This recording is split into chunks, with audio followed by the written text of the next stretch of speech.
Hey everyone, welcome to the show. So, we have more evidence that Donald Trump is destroying the tourism market in the US.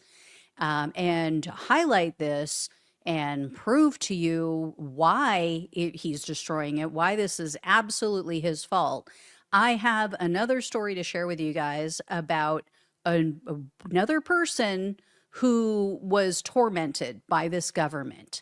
It really is a perfect example of why tourists are ditching America, why they're afraid to come here. It's about a grandmother who came to visit this country legally, not tried to stay here, just came to visit on vacation and ended up in ICE detention for almost 2 months. Before I get into all these details, though, please do me a huge favor. Hit the subscribe button below this video. It is free for you. It really, really helps the show. So I greatly appreciate that. So here's the deal. Last month, there were reports of people canceling their trips to the U.S. for the upcoming FIFA World Cup, and there are calls for boycotts of the event. So here's one of the articles that talks about this. That started shortly after, or all of this started shortly after Renee Good was shot and killed by psycho Jonathan Ross. And some people were comparing the US to Nazi Germany. So this was what was being said online by people in other countries. So it's not just us saying it, it's foreigners as well. And then after Alex Preddy was murdered, someone posted a poll on Twitter and they asked people, how do you feel about traveling to the US? Well, here's the results. So as you guys can see here, almost 80% said I would not travel there. Out of 12,000 respondents, almost 80% said nope. And the comments below this were just brutal. People, of course, were citing ICE, all of the violence, all the chaos going on in the US right now. Other people mentioned the fact that the Trump administration is now checking visitors' social media accounts. I don't know if you guys knew about that. And then a ton of the comments were from foreigners saying, some said, I will never visit America again. Some said, I won't go to America until Trump is gone. Many of them said that they've canceled their trips that they had pre-planned.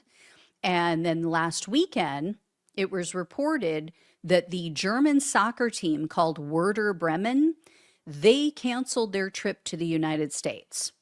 So these are real world consequences that we have going on. So this team was supposed to play in Minnesota, and this organization said, yeah, we don't really feel comfortable about this. We don't feel comfortable coming to the US, given the political environment, given the shootings in the country. So, they're done. So many people feel this way, and they have very good reason to be concerned beyond the shootings, because The Guardian just reported that a retired couple was detained for 6 weeks, roughly, when they tried to cross the border from the US into Canada. So here's the article that they posted on this, and several other outlets have picked this up. But the woman you see here, this is 65-year-old Karen Newton. She and her husband, 66-year-old Bill, they planned this 2-month dream vacation. They were traveling, or they did travel through California. They went to Nevada. They went to Wyoming, and then Montana. And then from Montana, they tried to travel up into Canada. So this is a British couple. They each had their passports. They had tourist visas. Well, when the Newtons attempted to cross into Canada, the Canadians told them, you don't have the proper paperwork to bring your car into our country. I don't know what that's all about, what kind of special paperwork they needed. So in any case, they were turned back. So the Newtons were like, okay, I guess we can't go into Canada. They tried to come back into the US through the Montana border. Well, that is when this dream vacation turns into a nightmare. So for no apparent reason, U.S. immigration agents took them into custody, took both Karen and Bill into custody.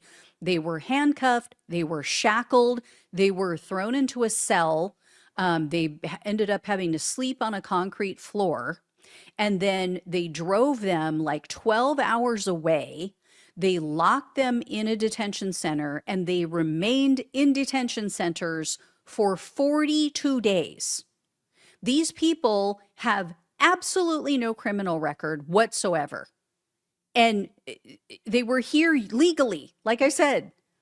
And Karen told The Guardian she thinks that she figured out why Trump's Gestapo is doing this, because over the weeks that she was in the detention facility, she got to know some of the guards. She would have conversations with them, and then she would overhear their conversations.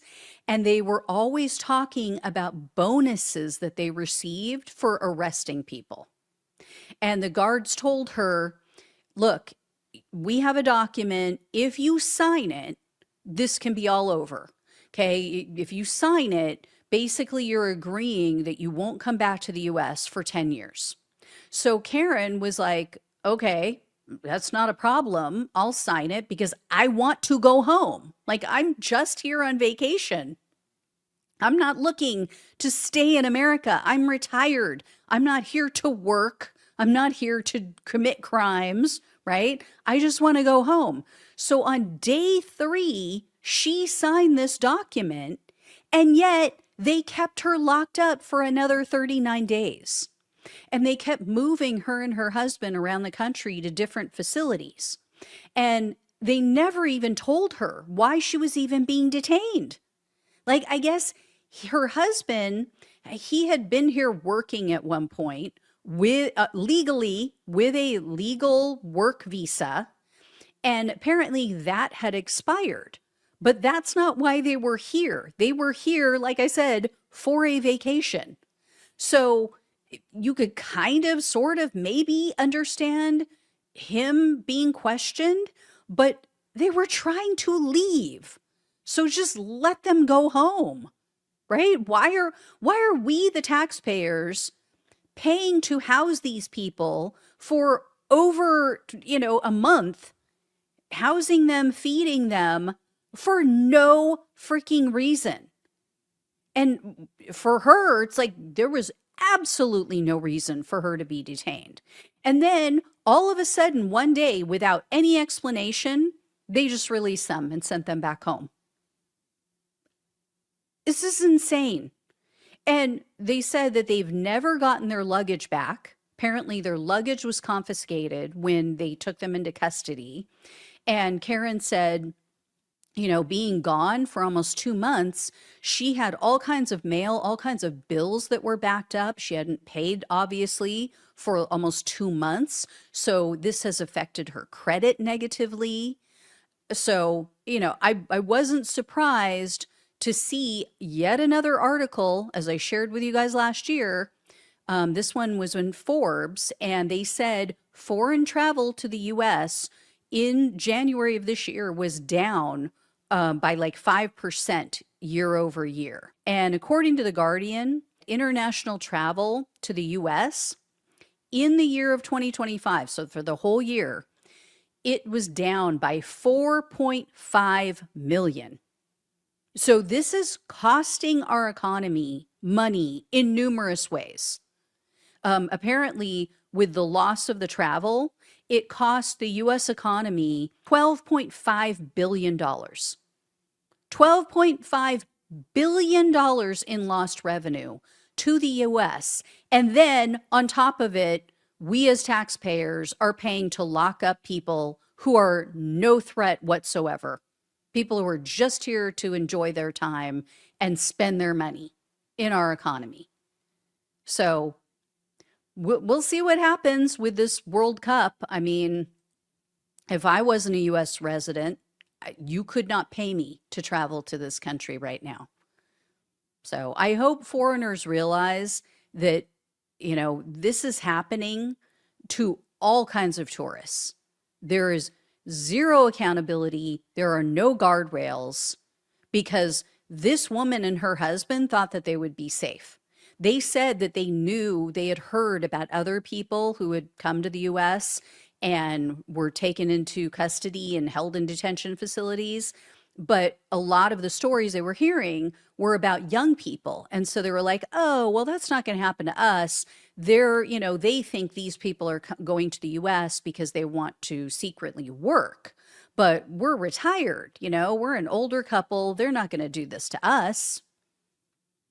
I mean, this administration is just doing whatever the hell they want. They're violating all kinds of laws, they're violating the Constitution, and there's seemingly no one with any kind of power in this country who is stepping up to stop them.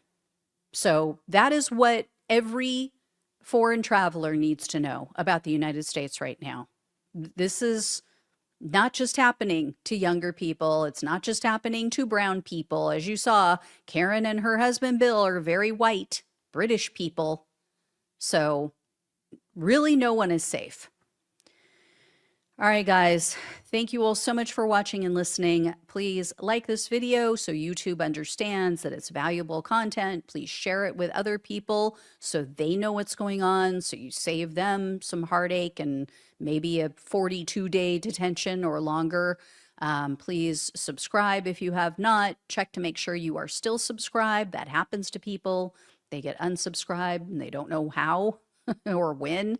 And if you can donate, really appreciate it. You can also become a monthly donor, and we do a hangout that's on the first Saturday of every month. So that's coming up next Saturday. We all just hang out on Zoom, talk about whatever. Doesn't have to be politics, and I can get to know you guys. So really appreciate it. Appreciate all of your support. Love you all. Take care. Talk with you soon.